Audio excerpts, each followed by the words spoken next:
예, 여러분 안녕하십니까. 승선아 TV입니다.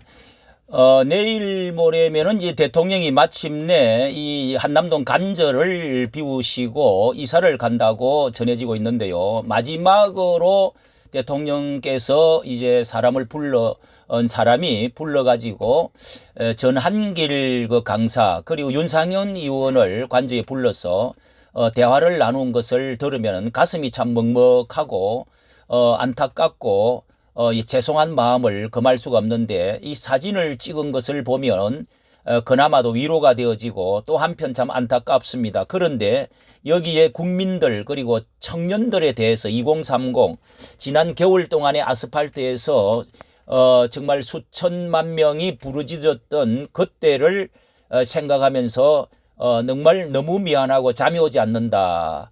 자, 자신은 뭐 죽어도 좋지만은, 자, 이런 말까지를 했다는 것입니다. 자, 그 내용에 대해서, 이렇게 알려드리도록 하겠습니다. 우선, 이를 보면서 전한길 뉴스라고 하는 매체를 통해서 이렇게 지금 단독으로 알려주고 있는데, 마지막으로 한남동 관저에서 배웠습니다 하는 제목으로 자 올려진 것을 보면 저는 어제 한남동 관저를 다녀왔습니다. 윤석열 대통령님께서 이사를 앞두시고 감사와 위로를 뜻을 전하고자 저를 불러주신 자리였습니다. 관저에 들어서 대통령과 악수를 나눈 순간 지켜드리지 못한 미안함, 헌재가 선고를 기각해서 대통령께 직무에 복귀하셨으면 얼마나 좋았을까 하는 복잡한 생각이 몰려왔다. 이렇게 말하고요.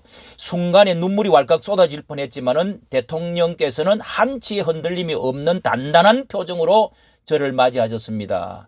참 역시 대인이십니다. 저는 이를 악물고 눈물을 삼켰습니다. 52일 만에 서울지방법원 지기현 판사의 공수처의 불법 체포와 불법 구속은 부당하다. 즉시 석방하라. 는 판결로 대통령께서 구치소를 나오시던 그날이 떠올랐다고 하면서요. 애써 눈물을 참으시며 국민 앞에 허리 숙여 인사하던 그 모습, 청년 세대와 국민 여러분께 감사하다는 담담한 메시지를 전하던 장면이 겹쳐졌습니다. 이러면서 이렇게 또 말했다고 합니다. 나야 감옥 가고 죽어도 상관없지만 우리 국민들 어떡하나, 청년 세대들 어떡하나. 참 2030이 깨어난 것에 대해서 정말 정말 너무도 감사하죠. 그분의 걱정은 언제나 국민과 나라였습니다. 특히 가슴에 남는 순간이었다. 지난 겨울 석 달 넘게 연인은 수천만 명의 2030 청년들과 국민들께서 광화문과 여의도 그리고 곳곳에서 탄핵 반대 자유민주주의 수호를 외치며 차가운 아스팔트 위에 섰습니다. 그분들께 너무 미안해서 잠이 오질 않는다. 이렇게 말을 잊지 못하면서 전했다는 것입니다. 이분의 마음은 온통 국민과 국가뿐이구나 하는 깊은 울림이 왔고 저는 그 앞에서 아무 말 없이 한참을 침묵할 수밖에 없었습니다. 이렇게 적고 있습니다. 자, 이렇게 또 이렇게 사진을 몇 컷을 올려놓은 것을 보면은 이 올려놓은 것을 보면은 우리가 좀 심정을 어느 정도 알 수가 있는데요. 또 사진들을 아래에 사진들을 보도록 하겠습니다. 이렇게 지금 파이팅 하면서도 외친 것도 있네요. 그러면서 국가 긴급 한편으로는 대한민국의 최고의 헌법 권위자 허영 경희대 교수께서 4월 7일자 문화일보에 지난 7일이네요. 다수의 폭정 길 넓혀준 위험한 결정 내용을 옮기고 있습니다. 이렇게 국가 긴급 건 행사 여부는 그 주체인 대통령만이 판단할 수 있는 고도의 통치 행위다. 따라서 사법부는 그에 대한 적법성 판단을 자제해야 한다. 다만 극히 예외적인 심판이 필요하다면 다툼의 여지가 없는 명백한 증거의 바탕으로 해야 된다. 긴급권 행사의 원인, 과정, 결과를 종합적으로 엄격한 기준에 따라 판단해야 된다는 것이 세계 헌법학계의 정설이다. 대통령이 국가 긴급권 행사로 처벌되거나 파면된 사례가 없는 것도 그 때문이다. 미국은 이 판단을 넓게 대통령의 수행 중에서는 더 넓게 깊게 해석해야 된다. 이렇게 해서 그때의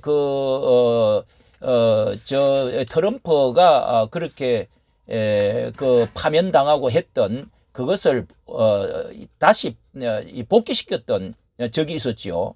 예, 그런 것과 같은 맥락인데, 그런데 현재는 비상계엄 선포의 원인을 결과를 무시하고, 예, 이렇게 과정만을 부각해 위법한 불법 근거하여 대통령을 파면한 세계 대통령 탄핵 심판사에서 부끄러운 선례로 남을 것이다.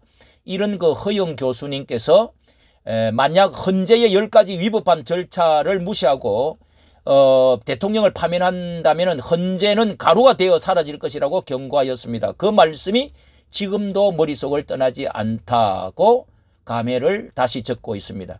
민주적 절차를 통해서 국민이 직접 선출한 대통령을 임명직 공무원이 법이 아닌 정치로 파면한다는 것, 국민 절반 이상이 대통령을 지지하고 탄핵 반대를 분명히 명령했음에도 불구하고 이루어진 이번 판결은 모든 주권은 국민에게 있다는 헌법 제1조를 정면으로 부정한 반민주적 폭거라고 생각합니다. 국민 50%가 이렇게 지금 반대를 하면 헌재에 4대 4는 해야지요. 그런데 8대 0으로 때려버렸다는, 이것이야말로 얼마나 지금 국민 주권을 위배했는 것을 말하고 있는 것 같습니다.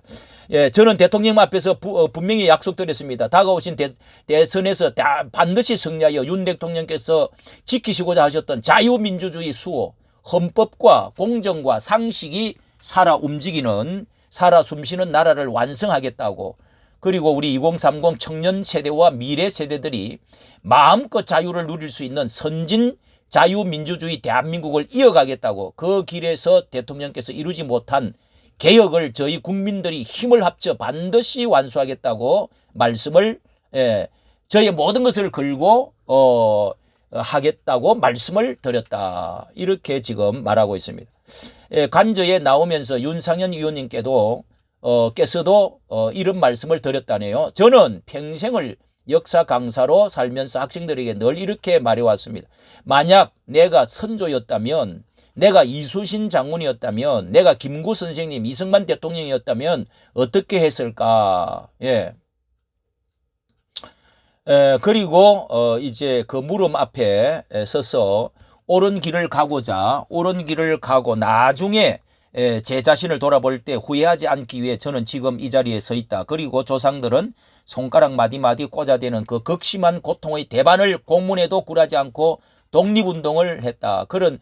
저는 고문당하는 것도 아닌데 그저 자유를 지키기 위해 모든 것을 걸고 싸우려는 것뿐.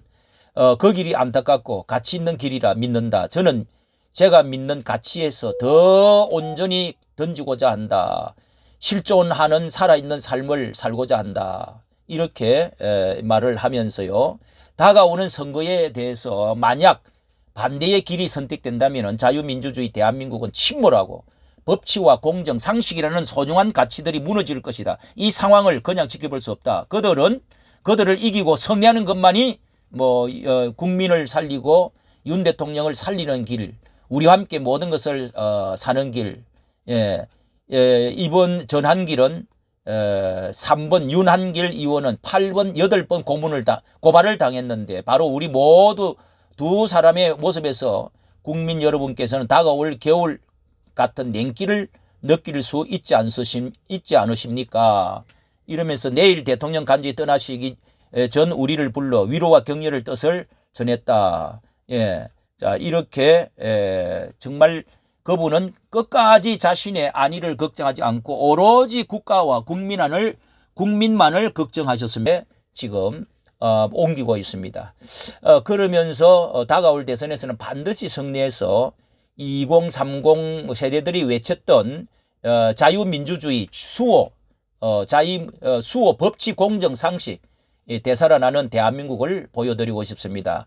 결코 그것이 헛되지 않고 패배하지 않았다는 것을 증명하고 싶다. 저 한 길, 이를 위해서 저는 이를 위해서 모든 것을 걸고 싸우겠다. 서툰거리지만은 여러분 나누고 싶습니다.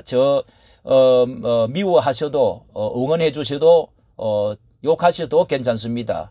실제 노량진에서 강의를 하다가 보면 제가 못생겼다고 목소리 내가 이상하다고 싫어하는 학생들도 있는데 괜찮습니다. 당연히 그것이 제가 바로 학생들에게도 평생 가르쳐온 민주주의의 본질, 본질인 것입니다. 다만 청년들이 스스로 옳다고 믿는 길이라면 용기 내어서 당당히 걸어가는 2030 되겠습니다. 이렇게 자신의 이제 그 앞날도 적어 놓고요. 이렇게 자신과 대통령을 품지 못한다면 그것이야말로 윤 대통령께서 지키고자 하셨던 자유의 가치를 잃는 일일 것입니다. 대통령께서 마지막으로 제게 하신 말씀, 전한길 선생, 당장 눈앞에 파도를 보지 말고 파도를 일으키는 바람을 볼 수 있는 사람이 되기를 바랍니다. 그리고 감사합니다. 이렇게 지금 끝을 맺고 4월 10일 국민 여러분께 글을 올립니다. 이렇게 마지막 글이 정말 그 모습과 마지막의 그 글이 참 마음에 와 닿습니다. 이렇게 말을 끝맺고 있는데요. 자, 한길 선생, 당장 눈앞의 파도를 보지 말고 파도를 일으키는 바람을 볼 수 있는 사람이 되기를 바랍니다. 감사합니다. 이렇게 지금 말을 하고 끝을 맺고 있습니다.